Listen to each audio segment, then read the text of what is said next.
जय हिंद, वंदे मातरम। स्वागत है आपके फिर से अपने यूट्यूब चैनल कुमार एस के सर में। कैसे हैं मेरे सभी साथी? आशा करता हूँ अच्छे होंगे, मस्त होंगे और अपनी रिटर्न एग्जाम की तैयारी में व्यस्त होंगे। देखिए दोस्तों, इस वीडियो में हम बात करने वाले एसएसजीडी 2025 के बारे में। और जो कैंडिडेट एसएसजीडी की तैयारी कर रहे हैं, उनका रिटर्न एग्जाम 4 फरवरी से है, वो आपका स्टार्ट होने जा रहा है। और लगभग देखा जा रहा है कि आपका 55 दिन के आसपास आपके दिन है वो अभी बचे हुए हैं।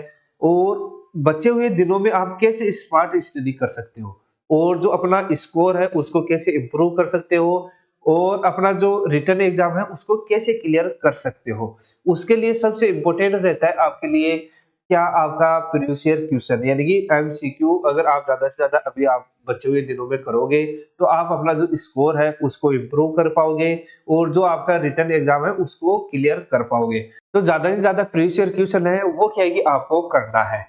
और आज भी इस वीडियो में हम बात करने वाले हैं आपके प्रीवियस ईयर क्वेश्चन जीके के संबंधित जो क्वेश्चन आपको पूछे गए थे वो हम इस वीडियो में चर्चा करेंगे। जो आपके 20 क्वेश्चन है वो केवल, और इस वीडियो में आपके जो प्रीवियस ईयर क्वेश्चन है वो हम चर्चा करेंगे।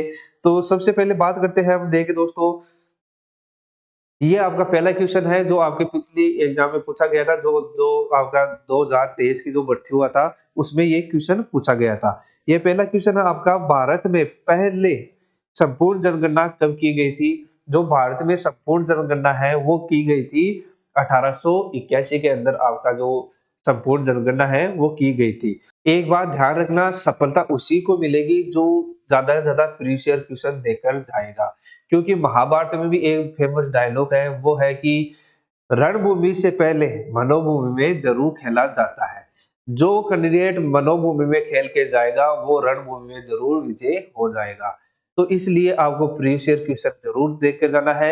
इस वीडियो को अपने एक ग्रुप में जरूर शेयर करना है क्योंकि ये ओरिजिनल जो पेपर आया था वही ये क्वेश्चन आपके मैं बता रहा हूँ। तो 2 नंबर का जो क्वेश्चन आपको पूछा गया था वो है आपका, मोस और मार्केशिया निम्नलिखित में से किसके अंतर्गत आते हैं? ये आते हैं आपके ब्रायोफाइटा के अंदर, ये मोस और मार्केशिया आते हैं।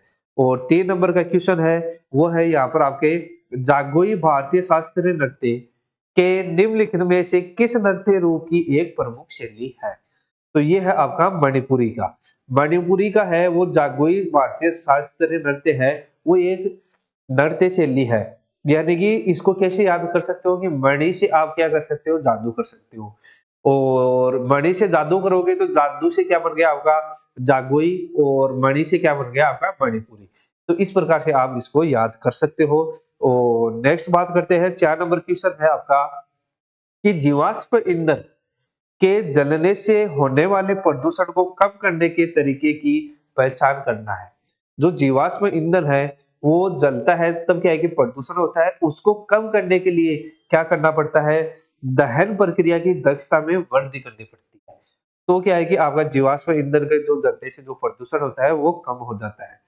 5 नंबर क्वेश्चन है कि निम्न में से क्या 7वीं पंचवर्षीय योजना के मुख्य उद्देश्य में से एक था?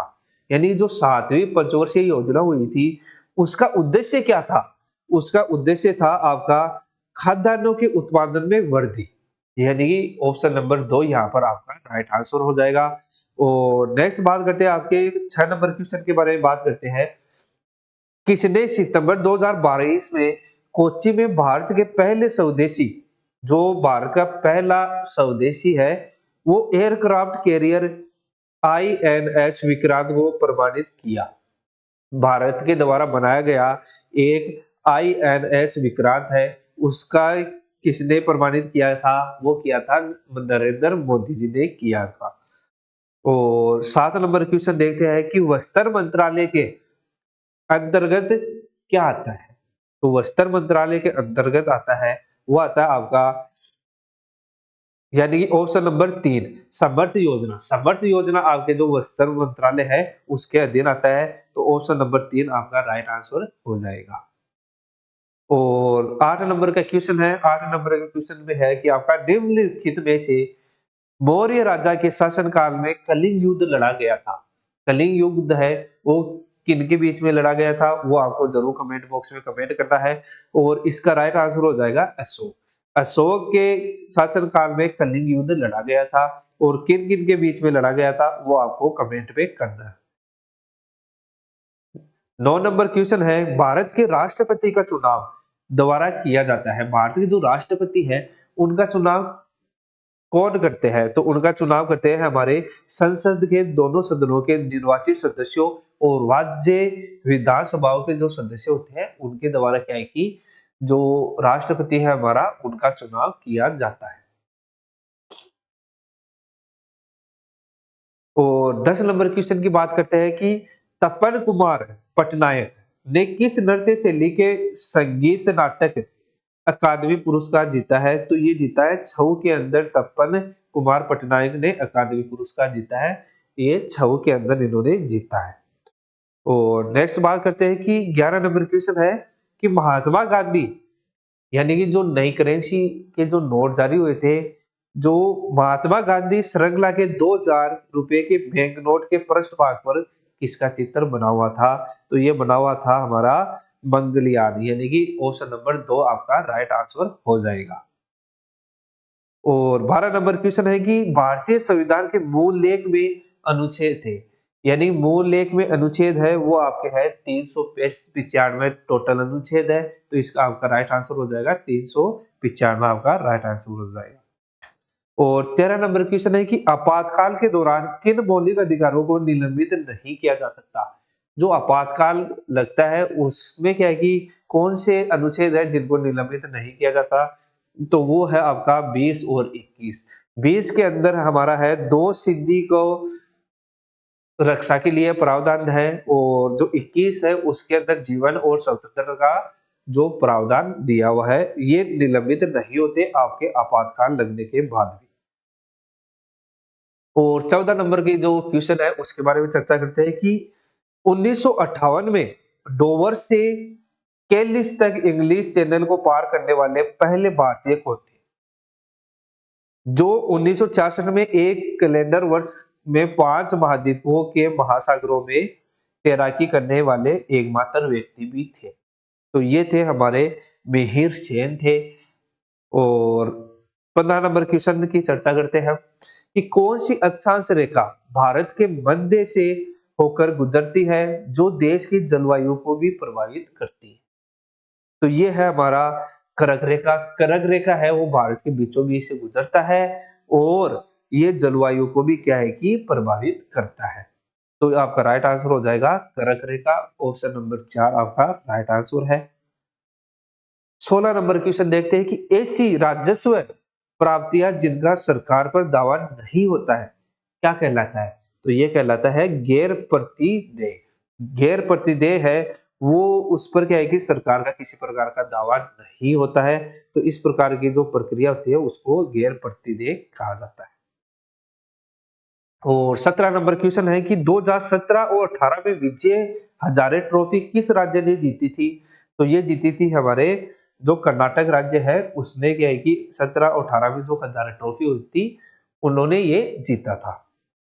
और नेक्स्ट बात करते हैं कि अगस्त 2022 में उत्तराखंड सरकार के राज्य ब्रांड एम्बेसडर के रूप में किसे नियुक्त किया गया है? तो ये किया गया था ऋषभ पंत को है वो राज्य ब्रांड एम्बेसडर के रूप में चुना गया था। और सेकंड लास्ट क्वेश्चन है आपका, भारत में अरेबिका कॉफी कौन से राज्य में उगाई जाती है? अरेबिका कॉफी है वो उगाई जाती है कर्नाटक राज्य के अंदर ये उगाई जाती है। तो आपका राइट आंसर हो जाएगा 4। और 20 नंबर ये लास्ट क्वेश्चन है आपके, जो ये हमारे एक शिफ्ट का जो क्वेश्चन थे 20 क्वेश्चन है वो देखे थे। तो 20 नंबर क्वेश्चन है आपका, निम्नलिखित में से कौन सा महाराष्ट्र का धन्यवाद ज्ञापन उत्सव है जहां बैलों को सम्मानित किया जाता है क्योंकि उन्हें खेती के लिए आवश्यक माना जाता है? तो ये है हमारा पोलो महोत्सव है जिसके अंदर क्या है कि बैलों को पूजा किया जाता है और जैसे ही खेती शुरू होती है उससे पहले ये जो आपका महोत्सव है पोलो महोत्सव है वो मनाया जाता है। और ये थे जो आपके 20 क्वेश्चन थे वो हमने इस वीडियो में देखे हैं। अगर इस प्रकार के वीडियो पाने के लिए है वो हमारे चैनल को जरूर सब्सक्राइब करके रखिएगा और इस वीडियो को अपने एक ग्रुप में जरूर शेयर करना है ताकि कैंडिडेट्स के पास ये वीडियो पहुंच सके। आशा करता हूँ यह वीडियो आपके लिए यूजफुल और शानदार होगा। तो अगर आप चैनल पर नए हो तो चैनल को जरूर सब्सक्राइब करना है। जय हिंद, वंदे मातरम।